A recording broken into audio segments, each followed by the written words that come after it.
What if I told you that every time you complain about, like, the traffic on your commute or you stress over some impending deadline, you are literally physically altering the geometric structure of the blood pumping through your heart? Yeah, it's a massive paradigm shift. It really is. I mean, we walk around all day with this fundamental, totally unquestioned assumption about ourselves, you know?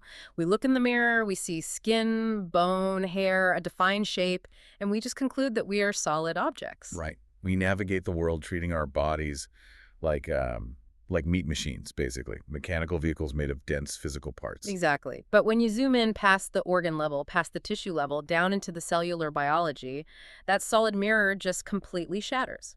The truth is, you are essentially a walking, talking drop of the ocean. Yeah. Science tells us that the human body is approximately 70% water. Yet in our daily hustle, we treat this water as if it's just a passive fluid, like a simple plumbing system, right? A coolant meant to keep us hydrated while the quote-unquote real work is done by our brain and our muscles. And, treating biological water as mere plumbing is perhaps the greatest misunderstanding of human physiology we have right now. Wow. Yeah, we view our hydration like water flowing through a lead pipe, just assuming the water simply takes the shape of the container without really interacting with it. But the biological reality is profoundly different. How so? Well, the water inside you is actually the most sophisticated, highly programmable hardware ever created. It is actively listening, recording, and restructuring itself based on the environmental stimuli it receives. And that is exactly the core mission of today's deep dive. We are taking a massive stack of research today, spanning from Dr. Masaru Emoto's groundbreaking water experiments to Gregg Braden's work on what he calls the language of feeling, all the way to really practical, actionable steps for restructuring your own cellular biology. Right. If the sources we are unpacking today are accurate, we are going to completely flip the paradigm on what hydration, biology, and manifestation actually mean. We're exploring the premise that the water inside you is literally a quantum antenna. It is. And the goal here is to help you, the listener, move from being a passive victim of a chaotic environment to becoming the sovereign architect of your own biological structure. I love that phrase, sovereign architect. But to reach that level of control, our sources suggest we first have to dismantle the idea that thoughts are just these harmless, invisible clouds floating above your head. Exactly. Yeah. Thoughts are physical, biological events. Yeah. Every time a thought fires in the brain or a feeling resonates in the heart, it creates a cascading physical reaction. The 70% of your body that is water is actively rearranging its molecular structure to match the frequency of that internal state. You can never look at a glass of water, or yourself, for that matter, the same way again once you comprehend the mechanics of this recording process. You really can. Actually, the source material has this personal anecdote from the author that hits incredibly close to home. They talk about a transition period in their life where they were just insanely, well, they call it vibrationally sloppy with their language. Oh, yeah, I remember that part. Yeah, they were constantly complaining about the quote-unquote lead in their life, using words like struggle, impossible, lack. And, I mean, we all do this, right? Of all the time. Yeah. We vent to our friends, we doom scroll the news, and we think we are just blowing off steam. But the author had this horrifying realization that they were literally poisoning their own internal antenna. Broadcasting chaos directly into their own self. Exactly, turning their body into a hostile environment for the very success they were trying to build. The author recognized a critical error in how we approach self-improvement. We try to change our external circumstances while actively toxifying our internal medium. Right. And to grasp the mechanics of how a spoken complaint about traffic can literally poison your cells, or how a feeling of gratitude can purify them, we really have to look at the physical evidence of water's capacity for memory. Yeah, we need to examine what happens on a microscopic level when human intention interacts with a fluid medium. Okay, let's unpack this, because yeah. this is where the philosophical theory hits the cold, hard glass of a microscope. Yes, let's get into the science. We have to talk about Dr. Masaru Emoto. For the listener who might be new to his work, Dr. Emoto was a Japanese researcher who conducted an experiment that fundamentally challenged the materialistic Newtonian view of reality. And what's wild is the methodology. He wasn't using particle accelerators. No. Yeah? No, he was using petri dishes, pure water, and human intention. Of course. The methodology is crucial to understand because it strips away all the biological complexity we usually deal with and isolates the main variable, which is water itself. Right. Emoto took pure water samples and placed them in separate glass containers. Mm. He then exposed these water samples to highly specific human intentions. And this wasn't just like speaking words in a room. What did he do? He literally typed words out on paper and taped them to the glass, facing inward. He had people direct concentrated thoughts at the water. He even exposed different water samples to distinct genres of music, from classical symphonies to aggressive heavy metal. Oh, And after the water was exposed to the information, he extracted tiny droplets, placed them in petri dishes, and put them in a freezer set to minus 25 degrees Celsius. and here is the mechanical part of the process that fascinates me. Because he wasn't just looking at frozen chunks of ice, right? Far from it. As the water froze, it formed microscopic ice crystals at the very tip of the frozen droplets. Emoto and his team would take these petri dishes into his specialized cold room, Okay. and they'd place them under a powerful dark field microscope and photograph the tips of the ice crystals in the brief window of time before the microscope's light caused them to melt. So they are capturing the exact structural moment. Exactly. The photographs captured the exact geometric structure the water molecules had formed. The visual results detailed in our sources are staggering.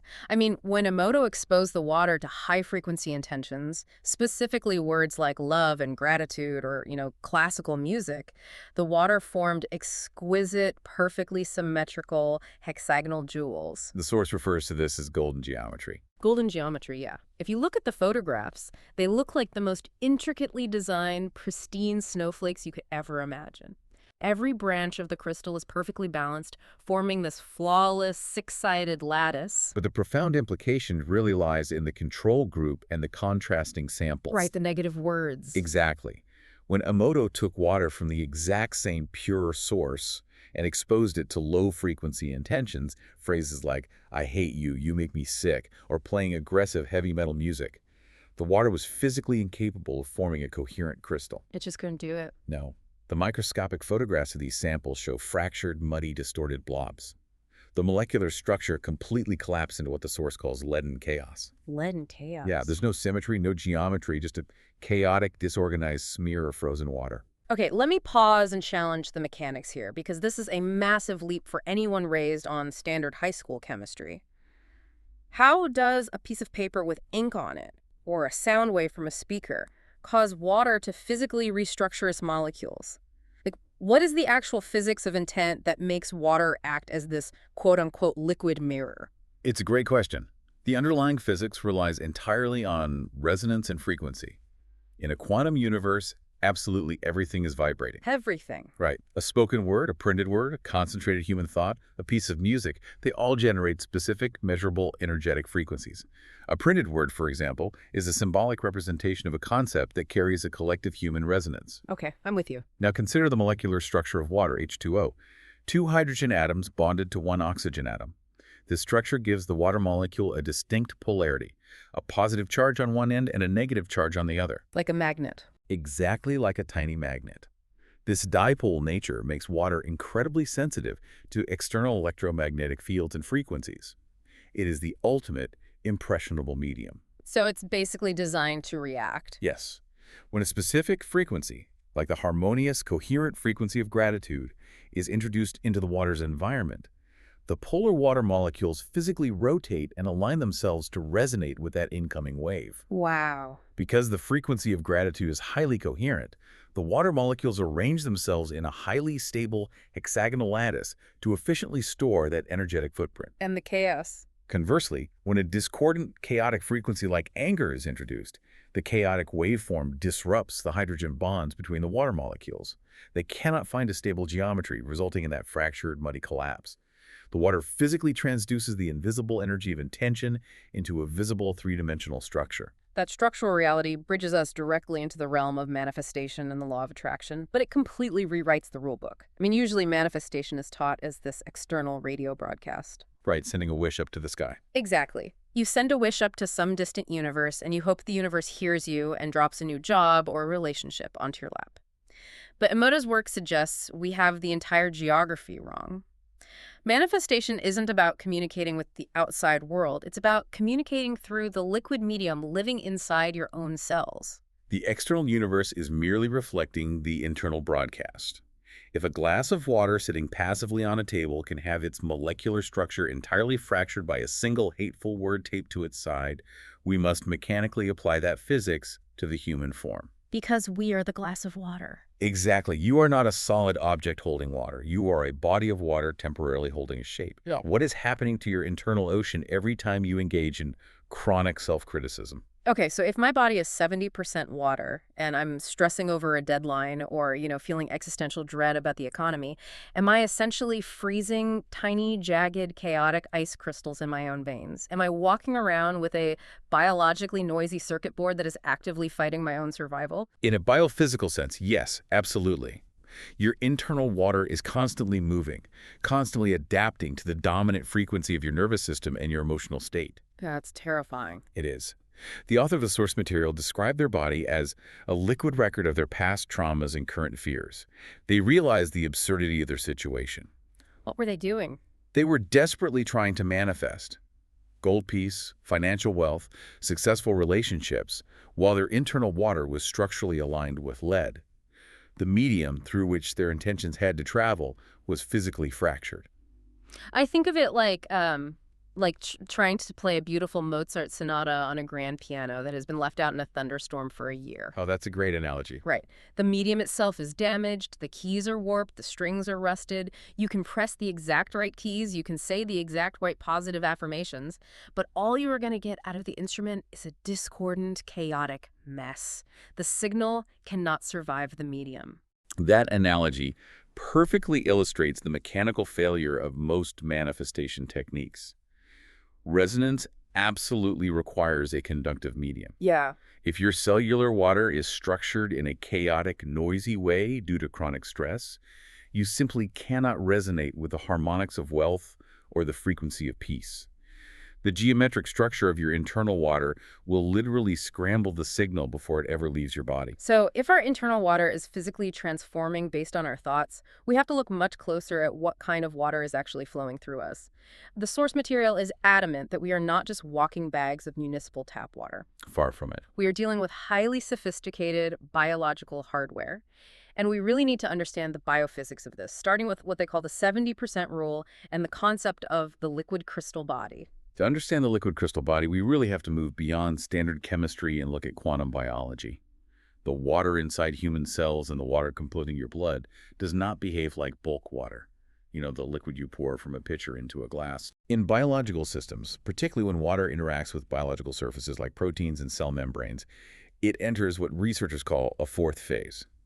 It is neither entirely a liquid nor entirely a solid piece of ice.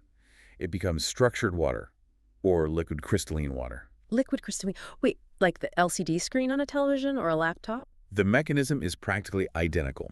In a standard liquid, molecules tumble around randomly, bumping into each other in total chaos.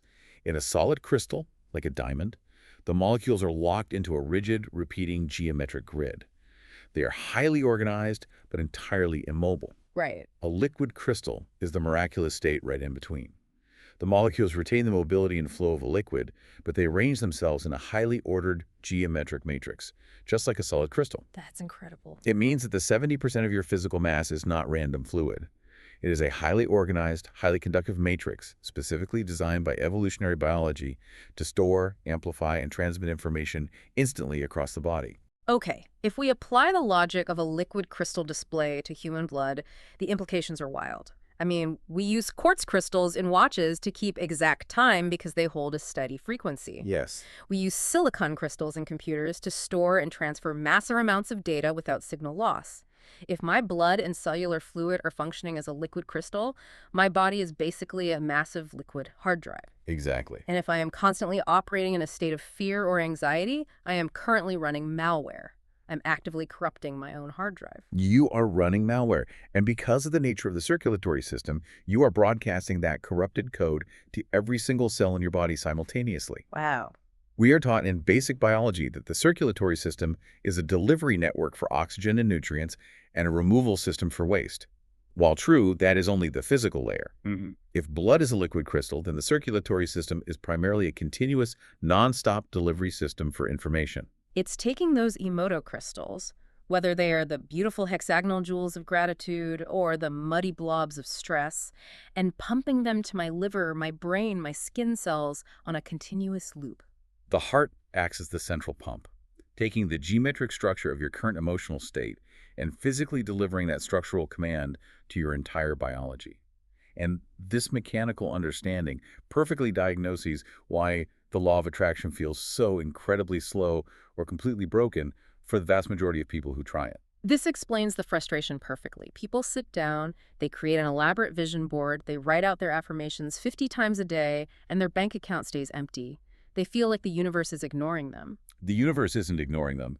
It is responding exactly to the math of their biological output. There is a massive vibrational mismatch occurring. A mis- Yeah. A person attempts to quote-unquote think wealthy, abundant thoughts using their conscious analytical mind. But the conscious mind represents, at best, 5% of their total energetic output. Meanwhile, their liquid crystal body, the other 95% of their physical mass, is deeply imprinted and vibrating with the stored historical memory of poverty, trauma, and stress. So we have a massive majority vote happening inside the body. The 5% conscious brain is politely requesting, I am a millionaire, while the 70% liquid crystal mass of the body is screaming in terror, we can't pay rent, we are in danger. Exactly. And the 70% wins the vote every single time. It has to win. The quantum field, or the universe, operates on the physics of dominant resonance. Yeah. It doesn't listen to the loudest words. Oh, right. It responds to the dominant frequency being broadcast by the largest mass. Right. To create a quantum leap in your reality, to actually manifest a new life, you cannot just change your conscious thoughts. You have to literally flush the system. You must outvote those old, stored habits by a ratio of 70 to 30. You have to actively restructure the liquid crystal of your blood so that the overwhelming majority of your physical mass is holding the geometric pattern of your desire. The source text gives a fascinating, highly practical example of how to leverage this understanding of water's conductivity in daily life. It explains the science behind visualizing in the shower. Yes. I've always noticed that I get my best, most creative ideas when I'm taking a shower or, when I'm swimming in the ocean. But the text explains why this works specifically for manifestation. When you are standing under a shower, you are surrounding your internal 70% with an external 100%. That's right. You are submerging your biological antenna into an enveloping, highly conductive environment. It is an exceptional biohack for the nervous system and the energetic body. Water is one of the most efficient conductors of electromagnetic energy on the planet. When you are enveloped in water, the boundary between your internal liquid crystal and the external liquid environment becomes energetically blurred. So they connect. Yes. If you introduce the geometric intention of success, health, or profound peace into your mind and heart while physically surrounded by water, the resonance doesn't just bounce around inside your skull. It bridges out into the external water pouring over you. And that amplifies it. Massively. It acts as an amplifier, echoing the signal and transferring it back deep into your internal cellular matrix. It massively accelerates the restructuring process of your internal hard drive. It's like taking a small radio and plugging it into a massive external amplifier. You are turning up the volume on your own internal broadcast. But this brings me to a crucial mechanical question. If our liquid crystal body is the hardware, the physical antenna and the hard drive, how exactly does the software of the universe communicate with it? How do we actually write the code? Because we just established that simply thinking the words with our 5% conscious mind isn't enough to overwrite the trauma stored in the 70%. That limitation is exactly what Gregg Braden's research addresses. To overwrite the corrupted code in our liquid crystal, we have to stop using the language of the conscious mind and learn the programming language of what Braden calls the divine matrix. Okay, so Braden's work is the missing link here. He defines the divine matrix as the underlying quantum energy field that connects literally everything in the universe. It's the web that holds reality together. Right. But the critical mechanism he highlights, the piece that makes the whole manifestation puzzle click into place, is that the divine matrix does not respond to mental thoughts alone. It doesn't speak English or Japanese or Spanish. It only responds to the language of feeling. To understand how feeling writes the code, we have to look at biological water as a transducer. A transducer. Yeah, in physics and engineering, a transducer is a device that converts one form of energy into another. A microphone is a transducer. It converts mechanical sound waves in the air into electrical audio signals in a wire. Okay, I follow. Your liquid crystal body acts as the biological transducer for consciousness. When you experience a genuine feeling in your heart, you are not just having an abstract, ethereal, emotional experience. You are generating a highly measurable physical event. An emotion creates a distinct wave of physical pressure and a massive electromagnetic pulse in the body. Wait, let me stop you there. We always hear about the brain's electrical activity, right? The synapses firing. But the heart is the real power plant here, isn't it? Yeah. The heart's electromagnetic field is vastly larger than the brain's? It is exponentially larger. The heart generates the strongest rhythmic electromagnetic field in the body. Depending on the measurement tool, the heart's electrical field is about 60 times greater in amplitude than the electrical activity generated by the brain. 60 times. Yes. And its magnetic field is roughly 5,000 times stronger. That is insane. So mechanically, here's what happens. When you generate a profound feeling of, say, deep gratitude, your heart fires a massive electromagnetic pulse. That pulse leaves the heart and instantly hits the liquid crystal of your blood and cellular fluid. And the water transduces it. Exactly. The water acts as the transducer, taking that invisible electromagnetic energy and converting it into a structural geometric ripple. Your feeling physically reshapes the 70% of your body into the Emoto-style hexagonal crystals of gratitude. Here's where it gets really interesting. Because Braden connects this internal restructuring directly to our DNA. The source cites an incredible experiment regarding the phantom DNA effect. Oh, this is a fascinating experiment. It really is. They took human DNA and placed it in a complete vacuum chamber. Inside this vacuum, there were only light particles or photons flying around in a completely random, chaotic pattern. But when the human DNA was introduced into the vacuum, the photons stopped moving randomly. The DNA actually forced the light particles to align and follow its specific geometry. The DNA was literally bending light, acting as an active architect of the physical world. The phantom DNA effect provides the empirical proof that human DNA is communicating directly with the quantum field, the light particles that make up reality. But the critical layer that our source material adds to this equation is the environment around the DNA. Because it's not in a vacuum in our bodies. Exactly. Your DNA does not exist in a dry, empty vacuum inside your body. It is perpetually bathed in cellular fluid. It is surrounded by water. So if the DNA is the broadcast tower sending signals to the quantum field, the water is the atmosphere, the weather that the tower has to broadcast through. That is the exact mechanical relationship, and Braden's further research demonstrated how our feelings dictate the behavior of that broadcast tower. What did he find? He observed that when individuals generated feelings of gratitude, love, or appreciation, their physical DNA actually relaxed. The strands unwound, lengthened, and activated their highest genetic potential. Wow. But when individuals generated feelings of frustration, anger, or hate, the DNA strands tightened up like a physical knot. They shortened, contracted, and actually shut down entire coding sequences. The DNA went into a defensive survival mode. Okay, let's connect Emoto and Braden because the through line is mind-blowing. Our feelings generate an electromagnetic pulse. That pulse programs the geometry of our internal water. And that water is the chemical bath that surrounds our DNA, instructing it on whether the environment is safe enough to open up and thrive or dangerous enough that it needs to shut down and survive. You are the sole director of the liquid cinema happening inside your veins. If you are constantly bathed in chaotic, Emoto-style leaden water because of your daily stress, your DNA tightens into a knot. Its broadcast out into the divine matrix is muffled, distorted, and defensive. But when you generate feelings of love, or what the source material profoundly calls a sup, the state of it being already done, you structure your water into clear, golden geometry. And the DNA responds to that. Yes, the DNA relaxes, unwinds, and sends a massive, coherent, powerful signal out into the matrix, commanding the light particles of reality to align with your intention. That concept of the state of assuming it is already done is so crucial. It means acting and feeling as if the prayer is already answered. But let me challenge the mechanics here because this is where people trip up. Okay, go for it. I get the poetic idea that vibrating want gets you lack. But practically, how does the divine matrix or my cellular transducer distinguish between the mental thought I want a promotion and the biological feeling of I don't have a promotion? In my brain, wanting the promotion and not having it are the same thing. How does the system separate the two? The system doesn't separate them. It takes you completely, literally based on the feeling, not the vocabulary. Yes. The divine matrix does not understand the English word promotion. It only reads the electromagnetic signature of your heart.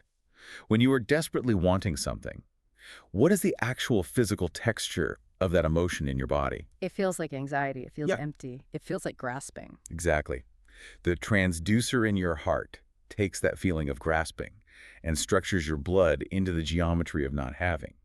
Because the universe operates on the physics of resonance, it must mirror back external circumstances that match your internal geometry. Oh, wow. So if your blood is structured in the geometry of not having, the matrix aligns the light particles of your life to provide you with more situations that cause you to feel desperation and lack. You are literally broadcasting a command code that says, keep this promotion away from me because my current structural identity relies on wanting it, not having it. That is profound and terrifying. The authors shared their own painful struggle with this exact mechanism. They talked about doing daily affirmations from head knowledge rather than heart feeling. Yeah, shouting in the mirror. Right. They would stand in the mirror and shout, I am wealthy, I am successful. But their internal ocean was turbulent with the fear of failure and the panic of impending bills. The matrix wasn't hearing the affirmations. It was deaf to the vocabulary. It was only hearing the turbulence of the water. Because the 70% was still voting for fear, and the DNA was knotted in survival mode. The author's solution wasn't to shout the affirmations louder or write them 100 more times. What was? The solution was to stop forcing the conscious mind, sit in silence, and breathe the feeling of sovereign peace deeply into the heart center. It's about generating the physical texture of success, the relief, the exhale, the physical relaxation of having arrived, until the internal liquid literally reorganizes into a symmetrical golden crystal of that wealth. So once we accept this reality that we are participatory creators broadcasting nonstop 24/7 and that our raw feelings are the ink writing command codes into our liquid hard drive, the question becomes incredibly practical. It does. How do we actually maintain this pristine signal? Because let's be real, the everyday world is chaotic. You step out of your morning meditation, you read a hostile email from your boss, you sit in gridlock traffic, and suddenly your beautifully cultivated golden geometry is under attack by a relentless barrage of lead. Maintaining the signal requires active defense, which is why the source material provides a highly specific purification protocol. You cannot just rely on an accidental good mood or a 10-minute morning meditation to carry you through a chaotic world. You have to work at it. You have to treat your vibrational hygiene with the exact same non-negotiable discipline that you treat your physical hygiene or your dental care. Vibrational hygiene, I love that phrasing. It moves it from a mystical concept to a daily practical requirement. Exactly. The first step of the protocol they detail is a practice called liquid programming, and I want to get into the weeds on how to do this. The protocol says that before you drink any water or tea or your morning coffee, you must stop. You don't just mindlessly gulp it down while scrolling through negative news on your phone. No, you have to be intentional. You hold the glass in both hands. You achieve that heart-brain coherence by breathing into the heart center. And you project the feeling fact of your desire, that state of a soap, directly into the liquid. Liquid programming is the practical, daily application of Emoto's experiment transposed into your own kitchen. By holding the glass and generating a specific feeling, you are intentionally acting as the high-frequency source for that external body of water. You are the conductor, and the water in the glass is the impressionable medium. But let's bring this into the listener's immediate reality. If someone is listening to this right now on their morning commute and they are holding a travel mug of coffee on a crowded train, they are holding programmable liquid. Yes, they are. How do they actually execute this without looking completely crazy to the people sitting next to them? Does this mean I can literally brew a cup of coffee, consciously load it with the frequency of, quote, weightless freedom, and drink my own manifestation? Am I turning my morning caffeine routine into biological code writing? That is precisely the mechanics of what you are doing, and it requires zero outward performance. You don't have to chant over your coffee mug on the train. Oh, good. You simply hold the warm mug, close your eyes for 5 seconds, and recall the visceral physical sensation of absolute freedom or deep relief. You send that electromagnetic pulse from your heart into the liquid. You are restructuring the water in that mug into a physical geometric blueprint of your desired future. And then you drink it. And the genius of this protocol is the delivery mechanism. When you drink that structured coffee, you are installing that high-frequency geometry directly into your bloodstream, completely bypassing the doubting, cynical, conscious mind.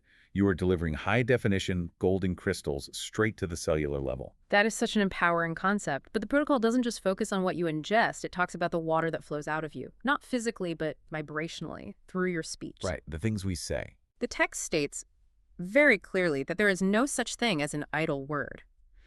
If you complain about the economy or sit around gossiping about a coworker's failure, you are effectively acidifying your internal ocean. You are creating a hazy, corrupted geometry. We have to look at the anatomy of speech. Your vocal cords sit directly above your heart. Sound is not abstract. It is a mechanical pressure wave that ripples directly through your fluid body. Oh, wow. I never thought of it that way. When you complain or gossip or speak out of fear, you are physically vibrating your own 70% liquid mass with the frequency of victimhood and lack. The divine matrix cannot find a clear, coherent signal of success to mirror back to you if you spend 3 hours a day actively broadcasting the structural geometry of complaint. Your words are the acoustic chisel carving your internal ice crystals. That's a beautiful way to put it. And there is a hard scientific principle backing up this need for absolute consistency mentioned in the text, the quantum Zeno effect. But before we use it as a metaphor, explain the actual physics of this. Because it sounds like magic, but it's a measurable quantum phenomenon. The quantum Zeno effect is a fascinating paradox in quantum mechanics. Essentially, physicists discovered that if you observe a quantum system continuously, you can actually stop it from changing. Wait, really? Just by looking at it? Literally just by observing it. Yeah. In a laboratory, if an unstable particle is left alone, it will naturally decay over time. But if a scientist repeatedly measures or observes that particle at high frequencies, the act of observation constantly collapses the particle's wave function, resetting its internal clock. The frequent observation literally freezes the particle in its initial state, preventing it from decaying. It is the quantum physics version of the old proverb, "A watched pot never boils." Okay, so how does that translate to manifestation and my biological water? In the context of manifesting reality, your conscious focus is the observation. If you consistently observe and enforce your internal geometry as successful, peaceful, and abundant, if you keep checking in on that state of soup throughout the day, you are utilizing the quantum Zeno effect on your own biological system. Freezing it in place. You effectively freeze that state of success into place. By continuously observing your own golden geometry, you prevent your energy from decaying back into the chaotic state of fear. You collapse the infinite quantum wave of potential into a singular, physical, three-dimensional fact. So relentless consistency is the key. You have to keep observing the gold. The author used another amazing example of transforming a mundane daily habit to maintain this observation. Hand washing. Yes. Every time they wash their hands, which we do, what, half a dozen times a day, instead of just rushing through it, they used it as a structural reset. They would feel the physical water running over their skin and visualize that water washing away the old, chaotic, Emoto-style blobs of stress from their nervous system. It's a great habit. Then they would visualize the clean water replacing that chaos with the golden hexagons of their future self. It is a brilliant grounding technique. It utilizes the tangible, physical sensation of the external water to command the structural alignment of the internal water. It anchors the high-frequency thought to a physical action, making the state of soup deeply biological rather than just mental. But I have to ask about the ultimate test of this system. What happens when you are forced into a highly toxic environment? It happens to all of us. You have to go into a stressful office where everyone is panicking about layoffs, or you have to sit down for a tense family dinner filled with old resentments. The protocol has a defense mechanism for this called shielding your antenna. How do we do that without just disassociating from reality? The defense mechanism relies entirely on owning the 70% rule. When you walk into a highly negative, chaotic room, the natural human instinct is to brace yourself, put up a wall, and get defensive. Yeah, close yourself off. But biophysically, getting defensive tightens your DNA and actually makes you resonant with the fear in the room. You become part of the chaotic broadcast. To shield your antenna, you don't fight the energy. You lock your own frequency by reminding yourself of your biophysical reality. What do you say? You state internally with absolute conviction, I am the majority here. My 70% is structured in gold. You claim your sovereignty over your own physical space. You refuse to let their ambient static rewrite your hard drive. Exactly.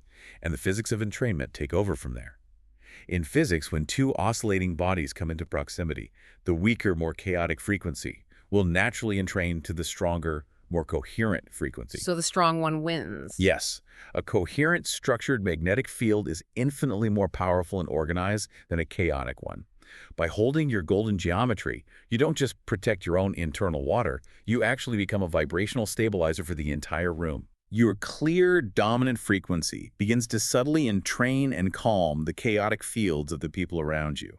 You dictate the weather of the room simply by maintaining the structure of your own ocean. You become the tuning fork for the environment rather than letting the environment tune you. That is an incredibly empowering place to arrive at. It's true sovereignty. We've covered so much profound ground today, shifting from theoretical quantum science to daily lived biological alchemy. Let's connect the dots and distill this down for everyone listening. Good idea. The core takeaway here is a total, radical redefinition of who and what you are. You must let go of the illusion that you are a solid, static object moving through a random, disconnected world. You are a highly sophisticated, liquid crystal antenna. Your feelings, the electromagnetic pulses from your heart, the true language of the divine matrix, are the ink. And your biological water, that 70% of your physical mass, is the paper. When you combine Dr. Emoto's undeniable proof of water's memory, Gregg Braden's understanding of the heart's electromagnetic language and DNA activation, and the biological reality of the 70% majority rule, the mechanics of manifestation cease to be mystical. Right, it's not magic. They are structural. They are physical. You align the very biology of your cells with the ambitions of your soul. Which means you, yes, you listening to this right now, whether you are on a train, in your car, or washing the dishes, are the active programmer of your present reality. You have the absolute power to stop being a passive receiver of the 3D world's leaden chaos. Absolutely. You can stop letting the news cycle and the stress of others write malware into your blood. You can start broadcasting your own gold. The quantum science is established. The biophysics support the mechanism. The only variable left in the equation is your conscious choice to practice that vibrational hygiene every single day. And as we wrap up this deep dive, I want to leave you with one final provocative thought to mull over. A question to take with you the next time you hold a glass of water or the next time you look at your own reflection in the mirror. I love this. If the 70% of the water inside you is acting as a permanent, highly sensitive liquid hard drive, actively recording every single emotional frequency you have ever felt, what entirely new, unimaginable biological reality could you construct by next month if you decided, starting today, to never again let a single drop of your internal ocean be programmed by fear? Answering that question with your actions is the ultimate test and the ultimate reward of becoming a sovereign architect. Remember how we started this conversation? We talked about shattering that solid mirror. You aren't solid. You are a masterpiece of fluid geometry, capable of bending light and shaping reality. Keep your internal ocean clean, keep your antenna sharp, and we'll see you on the next deep dive.